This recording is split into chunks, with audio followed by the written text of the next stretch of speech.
Alright, so here we are at the D100 with the 239 with a blown head gasket. I'm still driving around on it because it's the only thing I got that runs, or that's roadworthy vaguely right now. It's dumping oil onto this exhaust manifold. I don't know if it's spewing it out the breather or if it's I don't think it's coming out the breather. I think it's just coming out the valve cover gasket. I got to set a valve cover gasket for it. Hopefully pretty soon.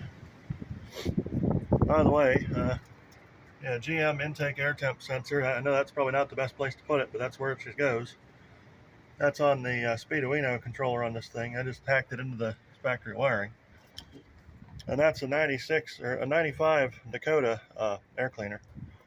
I put that on there because it's easier to get filters for it. So, I got a motor for this. And you can see that's the LA style exhaust manifold because it's got the fins on it. Now, there's a couple of different types of them 3.9 motor mounts, and one of them is the same one that the 318 uses. So, what I've got is a Magnum 318. It rotates good. It ran good when they pulled it out. It's been sitting out in the rain for a little bit, but they had a cover on. I put this one on because this one's a little better. They had a trash can lid over it. Well, I mean, it still rotates all the way around, so that's okay. The alternator's seized up because that's what happens when you leave these Dodge motors out in the rain. Nippon Denso alternators don't like being in the rain too much, or the mud. Now, I can't use the Magnum flywheel on this thing because my transmission is set up for a 130 tooth flywheel, and all the Magnums use 143 teeth. So what I got to do is take this off because there's also no provision for the crank sensor in the bell housing of the transmission on this one. So I'm going to take the V6 flywheel, which is the same as the V8 in that year. Well, the 360s were different, but the 239 V6 and the 318 V8s used the same flywheel back when they were LAs. And the LA crank on the 239 V6 is the same part number as the LA crank for the Magnum V6. So, in saying that, it's the same bolt pattern. So when I take this engine out, I'm going to put the V6 clutch, pressure plate, and flywheel onto the V8. Then I'm going to have to modify something somewhere on this V8 to give me a crank signal, because I've got a distributor on here, but it's the Magnum style distributor. It's like the Half Moon style reluctor, or not a reluctor, but a trigger wheel in there anyways. I can't use anything on the back of here because A, it's a pain in the dick hole to get to it when you got to change the damn thing when it's up against the firewall like that, and B, I just don't feel like changing stuff on the back of the engine. Oh, let's see. Oh, the water pump's about to seize up too. Oh, lovely. Oh no, it's okay. It just is stiff. Power steering pump moves. And now it's starting to rain. That's good. So this has got the newer style Magnum mounts on it. Motor mounts. And I figured out that by at least measuring it, the holes are in the same place. I should be able to put the set of V6 Magnum motor mounts I got on this, and it should bolt straight down to the mounts that are on the frame. Now I do have this frame, which is too long. I've got to shorten it. This thing's in good shape. And that motor, that Magnum V8 will just go right straight down into this.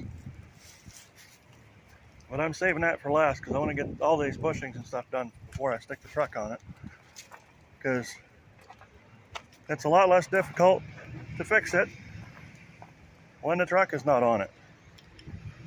So we need yet another Nippon Denso alternator. I might be able to free this one up, I don't know, but usually once they seize up and you free them up, they're no good. These things don't like water. And I just used my last one. Oh, wait a minute. I forgot. There's one. That one will fit. It's a little bit smaller, but it's the size for this truck. Actually, it's the one off the Daytona. Had to hack another wiring hickamajig onto the back of here. This one uses the Daytona style plug. Oh, no, it doesn't. This is, wait, what is this? No, that's off the Daytona, because it's little. But it uses a, oh, I know, because this truck had a different plug hacked onto it. I don't know what that was. I think it was off a Neon or something. Most of these Chrysler, Dodge, Mitsubishi, whatever, Nippon Denso alternators will fit whatever you stick them on. Like the Dodge Neon alternator will fit this. I think that's what it had on it, because it had the plug. I don't know what happened to that plug, but it had the little tiny plug in the back of it. This one's got the truck style, the newer Magnum truck style terminals on it. It works. So I'm thinking, I got a busted motor mount on the driver's side anyway. You can see the motor's freaking sideways. I also got a busted transmission mount, so it's got like one thing holding it on. And the way I found out about the busted transmission mount is, yes, the drive shaft hit the damn freaking stupid gas tank, which is plastic, but I may be able to fix it. I'm going to put an auxiliary tank on here anyway. There's what them motor mounts look like. For future reference, here's what it looks like underneath there. The Magnum block mounts are a little bit longer, but according to popular lore, it's the same casting. Well, we'll figure it out. Anyways, it's supposed to be a bolt-in swap. I mean, they actually put Magnums in these trucks in 1993. So I should be able to just bolt that motor in once I get the, oh, yeah. I can shut this because it's pouring down rain. It doesn't really matter much if this motor gets wet at this point. So what I want to see if I can figure out to do is, I've got some crank sensors, like off a GM, and we've got this crank sensor back here we could use. I want to put something on the crankshaft pulley or behind it on this. I got a 36-1 Ford trigger wheel up at the shop. I think we can do it without throwing the balance off too much. Yeah, I think I can put that 36-1 between that pulley and that balancer. We'll have to go up to the electronics shop in a little bit and take a look once I've had a thorough delousing, because I'm all junkyard cruddy right now and I don't want to go. I mean, I know I'm a slob, but I don't want everybody to think I'm a slob. Yeah, I'm thinking that either 36-1 wheel or just I'll somehow attach some trigger points to that or some magnets or whatever, and we can just make something that'll trigger the sensor. All it's got to have is 4 on it, 1 every 90 degrees. Then it'll do 8 times every full cam revolution, which is every complete engine cycle. I'd like to have a little bit more though, just because it gives you a little bit more precise timing, but that doesn't really matter that much. Hey, wait a minute. What's the what?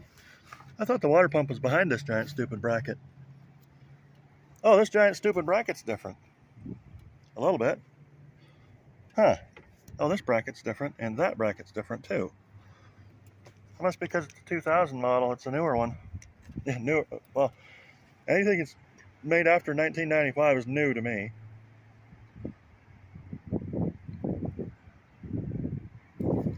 Yeah, I betcha. I'm not going to say the E word, because that's a bad word, but I betcha I could rig 4 magnets onto that balancer or the crank pulley, or just weld 4 or 8 or 16 or 32 minus or 36-1 tabs onto it, or the 36-1 trigger wheel I've already got, and that might get us going.